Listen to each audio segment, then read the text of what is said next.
আসসালামু আলাইকুম। Welcome to Mallick English academy. আমরা পূর্বের মতোই আজকে আমরা ট্রান্সফরমেশন নিয়ে আলোচনা করব, বিশেষ করে চেঞ্জিং সেন্টেন্স। আজকে আমরা চেঞ্জিং সেন্টেন্সের এই পর্বে দিনাজপুর বোর্ডে 24 সালে যে কোশ্চেনটি এসেছিল সেটা আমরা সলভ করব।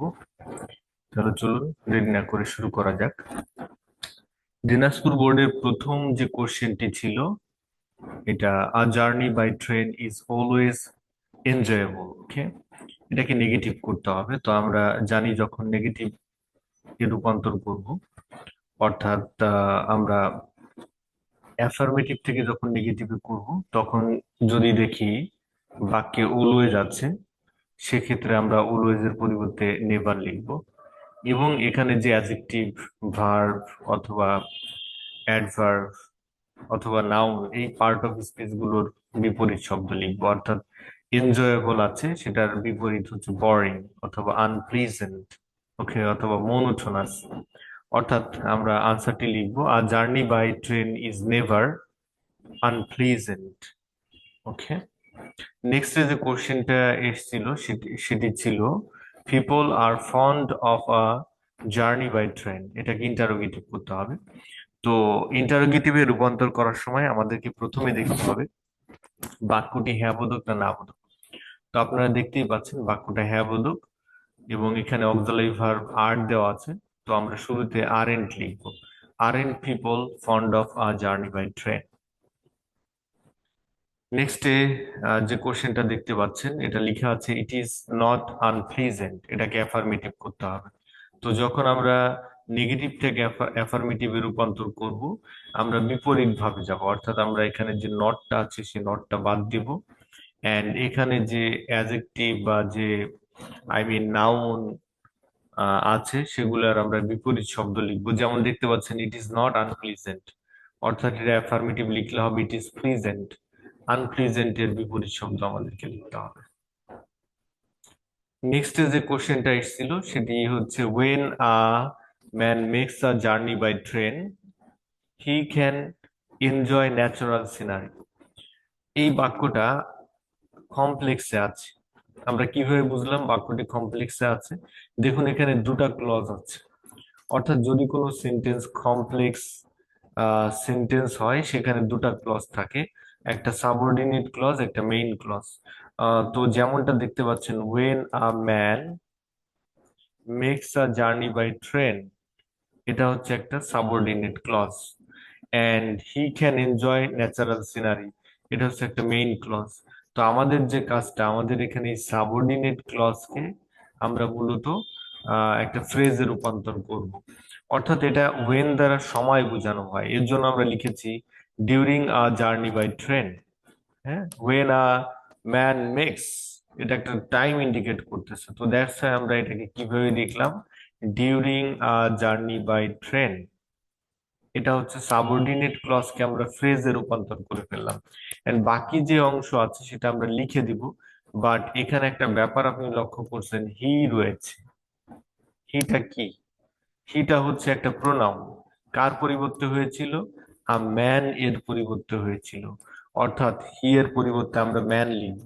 অর্থাৎ বাক্যটি হবে during a journey by train a man can enjoy natural scenery. অথবা আমরা চাইলে ডিউরিং না লিখে at the time of making a journey by boat, এই শব্দটা চাইলে আমরা লিখতে পারি। অর্থাৎ অ্যাট দ্য টাইম অফ, এই শব্দটা আমরা চাইলে, এই ফ্রেজটা চাইলে ইউজ করতে পারি। At the time of making a journey by train, একটি ট্রেনে ভ্রমণের সময় a man can enjoy natural scenery. অথবা চাইলে লিখতে পারি ওয়াইল শব্দটা লিখতে পারি, while making a journey by train. While দিয়ে আমরা লিখতে পারি, বিকজ ওয়াইল ও টাইম বোঝানো হয়। While making a journey by train a man can enjoy natural scenery. অর্থাৎ আমি এই তিনটা ওয়েতে আপনি এটাকে সিম্পল তৈরি করতে পারেন। ডিউরিং ব্যবহার করে, নাম্বার ওয়ান ডিউরিং ব্যবহার করে, number two at the time of ব্যবহার করে, নাম্বার থ্রি ওয়াইল ব্যবহার করে। নেক্সট আমরা দেখব কোন কোশ্চেনটি এসেছিল। People like it as it is chip, এটাকে কম্পাউন্ডে রূপান্তর করতে হবে। এবং এটা কমপ্লেক্সে আছে। আমরা কিভাবে বুঝলাম কমপ্লেক্সে আছে? এখানে দুটি ক্লজ আছে, পিপল লাইক ইট এটা একটা clause, as it is cheap এটি একটি ক্লজ। ওকে, এটা হচ্ছে subordinate clause, and people like it এটা হচ্ছে মেইন ক্লজ। তো আমাদের মূলত কাজ এখানে, যখন আমরা কম্পাউন্ডে রূপান্তর করব সেক্ষেত্রে আমাদেরকে অ্যান্ড, অর এবং বাট এই শব্দগুলো আনতে হবে। অ্যান্ড, অর এবং বাট। ওকে, তো বাটটা বেসিকলি কন্ট্রাস্টিং আইডিয়াকে ইন্ডিকেট করে, ওয়ারটা বেসিক্যালি কন্ডিশন ইন্ডিকেট করে। তো দ্যাটস ওয়াই এখানে আমরা এন্ড ব্যবহার করব। It is cheap and so people like it. Okay, নেক্সটে আমরা দেখব কোন কোশ্চেনটি এসেছিল। নেক্সটে দেখতে পাচ্ছেন there are class distinction in train and people can buy tickets of various classes. তো এই বাক্যটি কোন ফর্মে আছে? এই বাক্যটি অবশ্যই কম্পাউন্ড ফর্মে আছে। আমরা কিভাবে বুঝলাম? এখানে এন্ড দ্বারা যুক্ত দুটি ক্লোজ রয়েছে, তাই না? ক্লজ রয়েছে। তো আমরা যখন কমপ্লেক্সে রূপান্তর করব সেক্ষেত্রে আমাদেরকে একটা সাবঅর্ডিনেট ক্লজ তৈরি করতে হবে। সাবঅর্ডিনেট ক্লজটা কিভাবে তৈরি করতে হবে? কনজাংশন ব্যবহার করে তৈরি করতে হবে। যেমনটা ধরুন, there are class distinction in a train. Okay, এখানে এন্ডটা অবশ্যই আমাদেরকে বাদ দিতে হবে। তো এটা একটা কারণ বোঝানো হচ্ছে, কজ বোঝানো হচ্ছে, এর জন্য আমরা লিখেছি as or since there are class distinction in train, comma people people can buy tickets of various classes, তাই না? তো মানুষ কেন বিভিন্ন ধরনের বিভিন্ন ক্লাসের টিকিট কেনে? বিকজ এখানে ক্লাসিফিকেশন রয়েছে, ট্রেনের মধ্যে বিভিন্ন ক্লাস রয়েছে, ফার্স্ট ক্লাস, সেকেন্ড ক্লাস, তাই না? তো এই জন্য এখানে আমরা অ্যাজ ব্যবহার করতেছি। অ্যাজ বা সিন্স কখন ব্যবহার করব? যখন দেখব কোন সেন্টেন্সে কারণ বোঝানো হচ্ছে। নেক্সট যে কোশ্চেনটা এসছে সেটা আহ কি আমাদেরকে কম্পারেটিভে রূপান্তর করতে হবে, অর্থাৎ বাক্যটি সুপারলেটিভে রয়েছে। Train is one of the most comfortable vehicles. এটা সুপারলেটিভে আছে, কিভাবে আমরা বুঝলাম? এখানে দেখতেই পাচ্ছেন one of the most comfortable vehicles, one of the most. হ্যাঁ, তো এখানে কমফোর্টেবল এর সুপারলেটিভ ফর্ম আছে দ্য মোস্ট কমফোর্টেবল। ওকে, তো এটাকে যখন আমরা কম্পারেটিভে রূপান্তর করব, প্রথমত আমরা সাবজেক্ট ভার্ব লিখব। আমরা লিখে ফেললাম ট্রেন ইজ। এখন এখানে ওয়ান অফ দ্য মোস্ট, এটার কম্পারেটিভ ফর্ম হবে মোর কমফোর্টেবল। এন্ড যখন অন অফ দা থাকবে, এই অন অফ দা শব্দটা থাকবে, তখন আমরা দেন মেনি আদার অথবা দেন মোস্ট আদার লিখবো। ওকে, তো লিখে ফেললাম দেন মোস্ট আদার ভেহিকলস। নেক্সট দেখতে পাচ্ছেন এই বাক্যটিকে আমাদেরকে প্যাসিভে রূপান্তর করতে হবে। তো প্যাসিভে রূপান্তর করতে হলে প্রথমত আমাদেরকে সাবজেক্ট, ভার্ব এবং অবজেক্টকে আইডেন্টিফাই করতে হবে। এখানে দেখতেই পাচ্ছেন আ ম্যান এটা সাবজেক্ট, ক্যান এনজয় এটা ভার্ব, আর ট্রেন জার্নি এটা হচ্ছে অবজেক্ট। তো আমাদের কি করতে হবে? শুরুতে অবজেক্টটাকে সাবজেক্ট হিসাবে লিখতে হবে, আর ট্রেন জার্নি। এন্ড এখানে দেখতে পাচ্ছেন ক্যান হচ্ছে মোডাল, তো দ্যাটস এখানে ক্যান বি লিখতে হবে। এন্ড আপনারা জানেন প্যাসিভে সবসময় ভার্বের পাস্ট পার্টিসিপল ফর্ম লিখতে হয়, এই জন্য লিখতে হবে এনজয়েড। এন্ড একটা বাই লিখতে হবে। আর এখানে যে সাবজেক্টটি ছিল অ্যাক্টিভ ভয়েসে, সেটা প্যাসিভ ভয়েসে অবজেক্ট হিসাবে লিখতে হবে।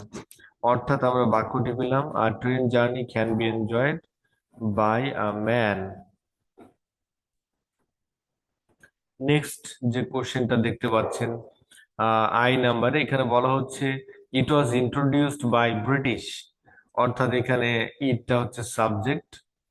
ওকে, ওয়াজ ইন্ট্রোডিউস এটা হচ্ছে ভার্ব, প্যাসিভ সেন্টেন্সের ভার্ব, আর এটা হচ্ছে প্যাসিভ সেন্টেন্সের অবজেক্ট, দ্য ব্রিটিশ গভর্নমেন্ট। তো আমাদের কাজ হচ্ছে এই অবজেক্টটাকে অ্যাক্টিভ ভয়েসে শুরুতে নিয়ে আসবো, দ্য ব্রিটিশ গভর্নমেন্ট বা গভট। এন্ড এটা কোন টেন্স আছে? টেন্সটা বুঝতে হবে, পাস্ট ইনডিফিনিট টেন্স আছে। তো লিখতে হবে introduced, the British government introduced. কি ইন্ট্রোডিউসড করেছিল? এই ইটটাকে আমরা লাস্টে নিয়ে যাব, আমরা পেয়ে গেলাম অ্যাক্টিভ সেন্টেন্স।